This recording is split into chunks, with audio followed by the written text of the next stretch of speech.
Live stream, live stream, live stream, life's dream. Number 19, blues harp in the year 1602 in Austria. Hey, let's get this party started with an old familiar favorite.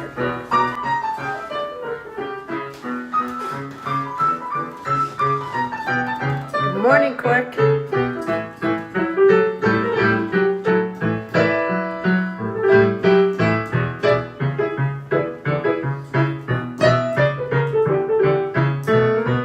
Here's a song by my most important person, my fourth most important person in the world.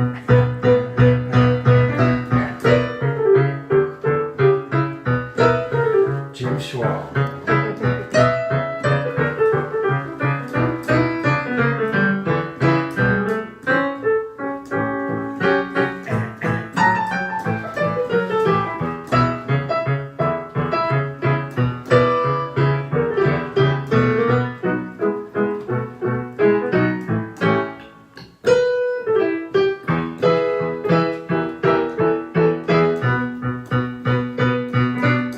Drank so much wine last night, my tonsils are starting to float. Someone must have held my nose and poured it down my throat. Or maybe it was a lack of sleep that make me feel like I'm dying. Or maybe it was just that greasy pizza, but I think it was the wine.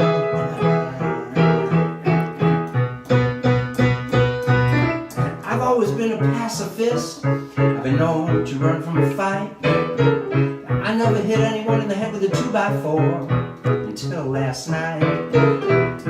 Maybe my ascendant wasn't properly in my rising sign. Or maybe there was a full moon, but I think it was the one. Take a gin, take it, man.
So careful about where I bet it down.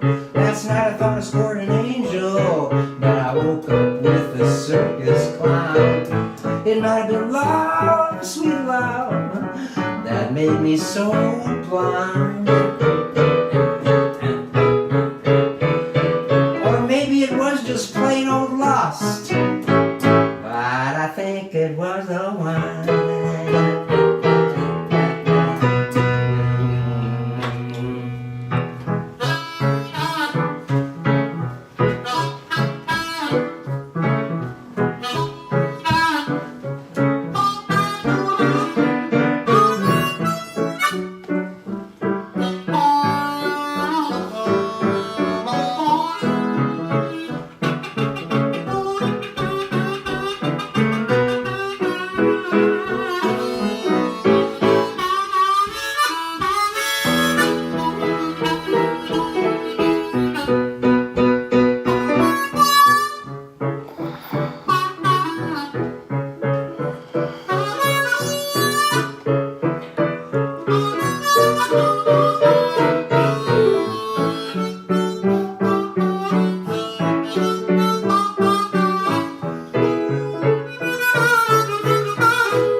My daddy said that beer is okay, but that wine just ain't no good. It makes you do the things you shouldn't and forget to do the things you should. Last night I forgot my keys, my car, my coat, and I didn't make it home on time. Well, my baby thinks there's another woman, but I think it was the one.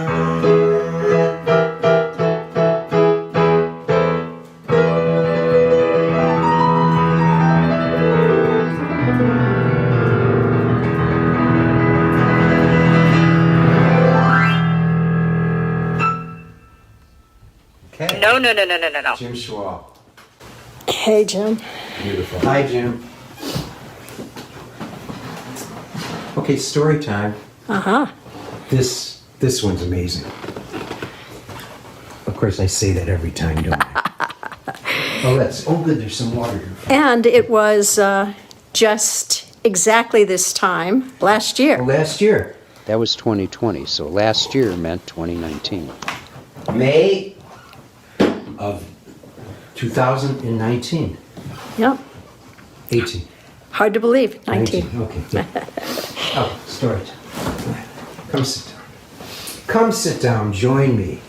We'll take a stroll down memory lane.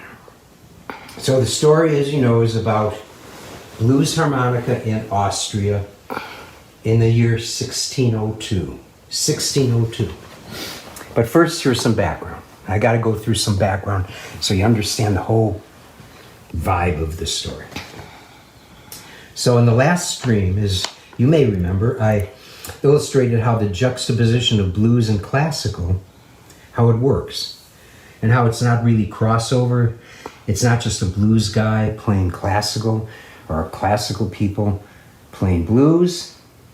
It's actually in the composition. It's as if one staff or one layer is classical, and at the same time another layer is blues, and they're working together. So I call this cross under. I've been performing symphonic blues all over the world since 1968. I began composing the symphonic blues in 75.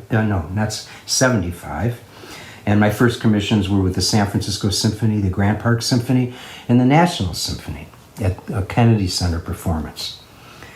So the Lancaster Symphony Orchestra, led by Maestro Stephen Gunzenhauser, who is now a very dear friend, one of my greatest supporters, was the assistant conductor to Leopold Stokowski.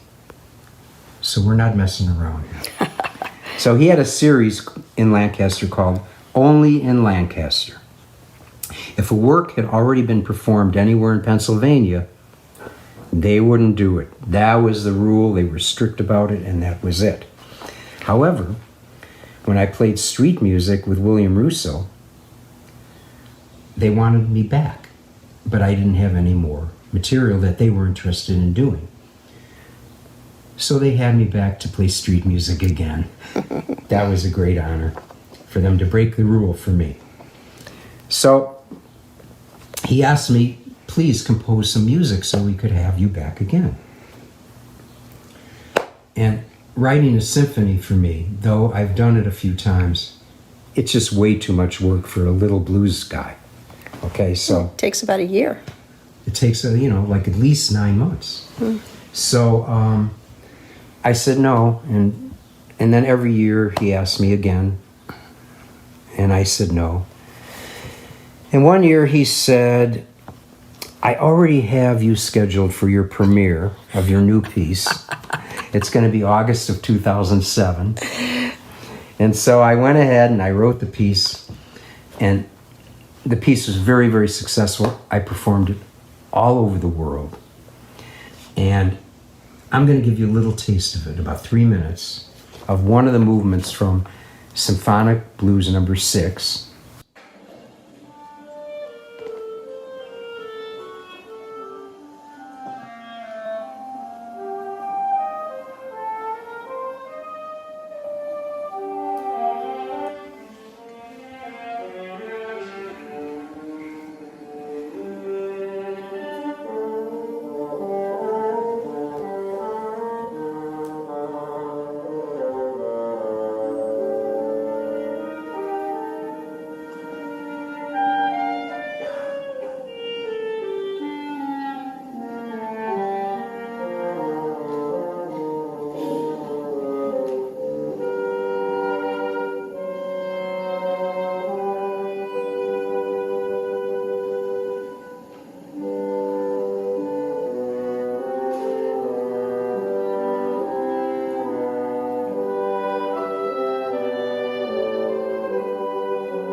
So anyway, let me stop that.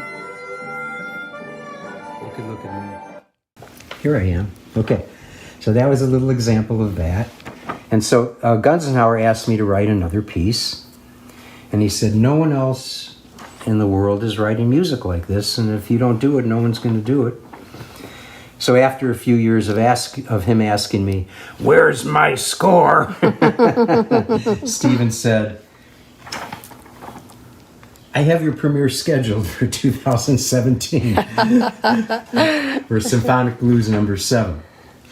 So here's part of a little part. It's 5 movements, the Symphonic Blues number 7 that I premiered with the Lancaster Orchestra. And this is the second movement, and it's based on a waltz, which I thought would be a nice juxtaposition for blues, to have a little waltz. But before I play that, let me play just this little thing I think is really fun. This was at a rehearsal. And just kidding.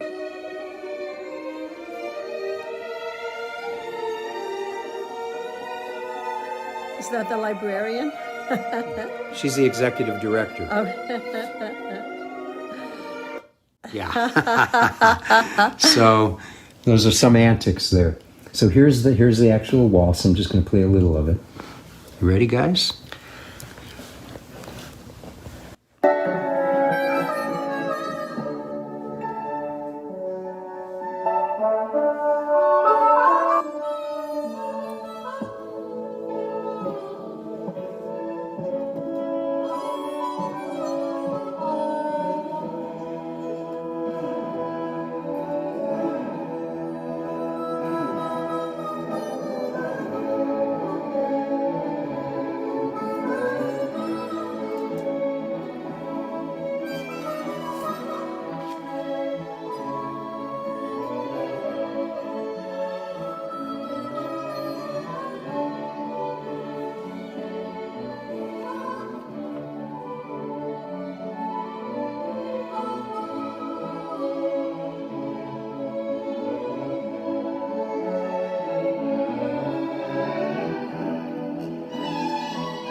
Anyway, that's how it goes, and it builds, and the brass comes in real strong, and it just gets crazier and crazier. And that's just the second movement. So we went ahead and premiered that in 2017. So Holly, did you want to interject something? Oh, so on the premiere in 2017, after the first movement, there was thunderous applause and standing ovation, and people were cheering and applauding, and they were just going on and on. And so finally, Stephen puts his hand up and says, "We appreciate it. Thank you very much, but we have 4 more movements to do." This was just the first movement, so that was pretty funny. So it turned out really good. Anyway, so Stephen Dunzenhauser told us that this fellow Robert Bokar, who was the artistic director at the Belgrade Philharmonic a number of years ago, where I played 2 years in a row, asked me to perform number 6 or number 7 with the Arpeggione Symphony Orchestra in Austria. So here we're getting closer to the thing. But a few months before the performance, I was informed that the orchestra is no longer going to have brass or woodwinds. So I'm just going to have to reduce the pieces that I was planning on performing to just strings. Well, that doesn't work.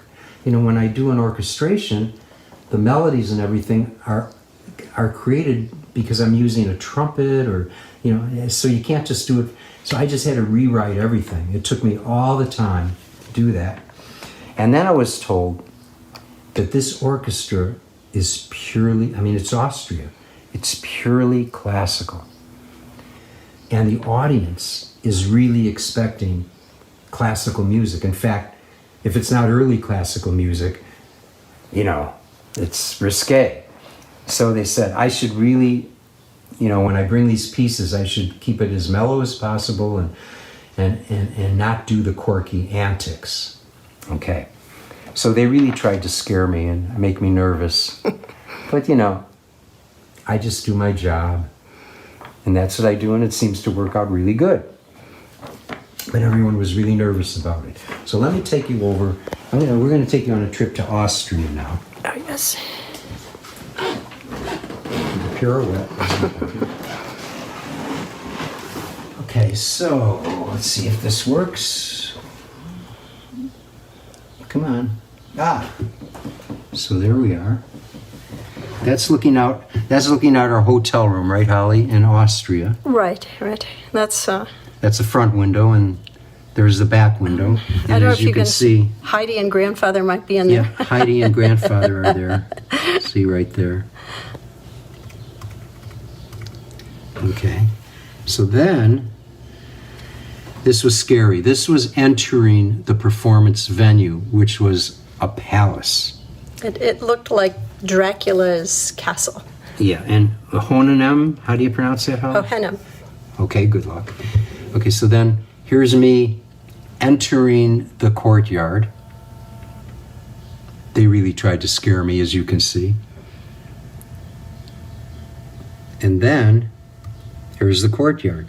Well, it's not the courtyard, but this is a courtyard. Well, that's what they used it for in the 1600s. It was for jousting tournaments. Yeah, they used it for all that kind of stuff, like jousting tournaments, okay? So here's the hall I had to walk through. It's the Great Hall. They were really trying to scare me. And then here's the actual performance hall where we also rehearsed. It was called Knights Hall, so that's where all the knights would meet, and there was a lot of antique hatchets and knives and jousting spears and so forth all along the walls. So I thought, well, Quark, you better... Yeah, they were trying to scare me. So now those paintings, if you could see them, they were painted, they were in 1602. So that's where I got the 1602. And they were watching over me the whole time. There we are rehearsing. There they are, the paintings watching over me. And there's another angle of the rehearsal. Paintings watching over me. And now there's actually the performance, and you can see the paintings are still there. Now let me take you back to this other computer, and I'm going to play a little bit of how the piece ended. Just to give you a taste of this Yeah, sound. just to give you a taste of... Now this is the full symphonic version that I had to sort of rewrite, but you'll get the idea. You'll get the idea. Here we go.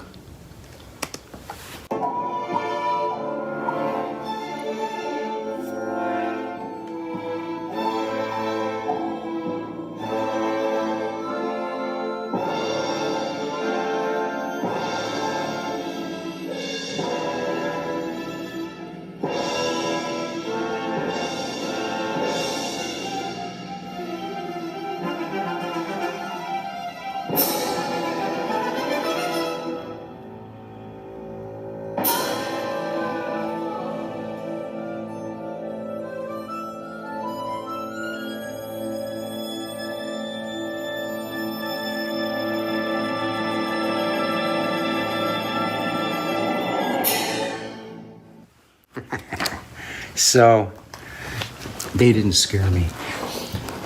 Anyway, it was amazing. The audience, that they were really nervous about how they would respond, actually gave standing ovations during the performance and at the end of the performance.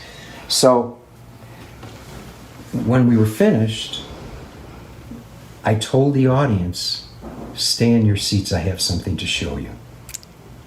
Which is very unusual, that and especially at a symphony concert, classical, that you would tell the audience, stay in your seats, I have something to show you. So this is let's see. So what I'm about to show you is photos taken by Holly at the rehearsal, something she discovered, and these photos actually represent exactly what I showed the audience. So we're not going to say anything. Don't get too... So you could see what I'm showing. Well, the audience, when I stood by the painting like that, they didn't understand what was going on, and they were just dead quiet. But then they were able to focus on it a little longer and finally got it. And when they saw what it was, they started screaming and laughing and rolling on the floor. Unbelievable. The guy is holding a harmonica. And they were so scared of my harmonica. And this guy the whole time was holding a harmonica. The Duke, the original. These guys were watching me the whole time. They were watching me. And look, because he was caught playing the harmonica, he and his wife both have to wear the collars of shame. So that's the story. That's the story. I'll do this one more time. And you're sticking to it. That's a story, and I'm sticking to it. It's actually No. probably... And if you have any questions about it, Okay. if you have any questions about this, just ask. Because at the end of this stream, we're going to go ahead and answer your comments and everything before we sign off. So, here's a tune, speaking of the symphonic stuff, that's based on a melody, or how should I say this? This tune was written in the 60s. I wrote it for Schwall. Very, very early Schwall. And the melody was used in 3 Pieces for Blues Band and Symphony Orchestra by William Russo, which we performed in 1968. But here's the melody.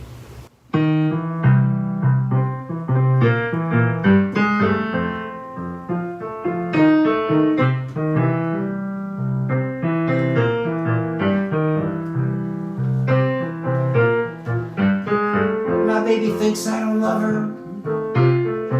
I try and tell her every time I can.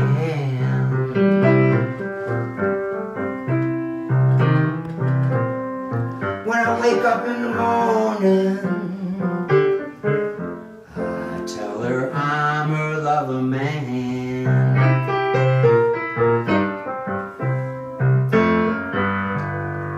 Tell me, babe, there's something on your mind.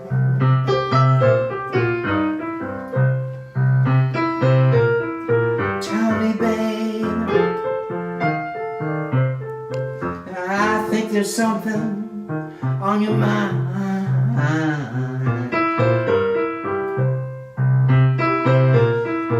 Was it something I said, or did I treat you unkind?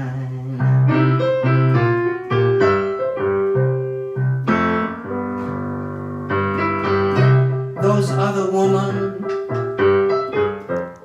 they don't mean a thing to me. This is a very naive song.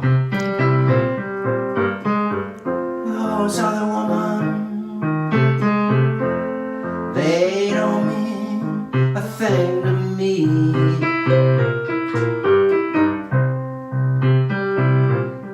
So was it something I said,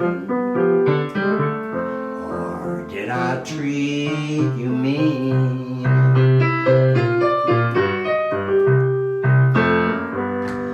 I know I got home late, but I said I wouldn't be back till 3.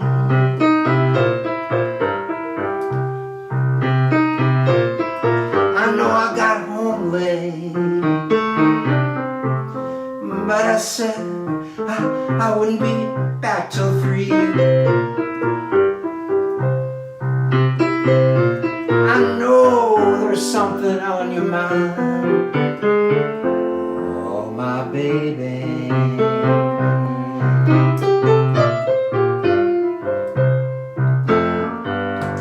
I love my baby. I try to tell her every chance I get.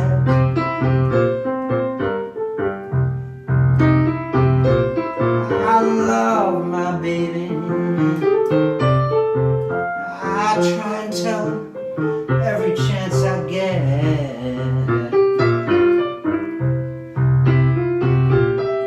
When I wake up every morning, I tell her when I wake up every morning, my baby don't believe me yet.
Thank you, everyone. So, what now? Thank you very much. Yeah, well, let me just say goodbye, Holly. Goodbye, Holly. Goodbye, Gracie. Goodbye. Good night, Gracie. Say goodnight, Gracie. Bye, everyone. We hate to go. Bye-bye. Finish.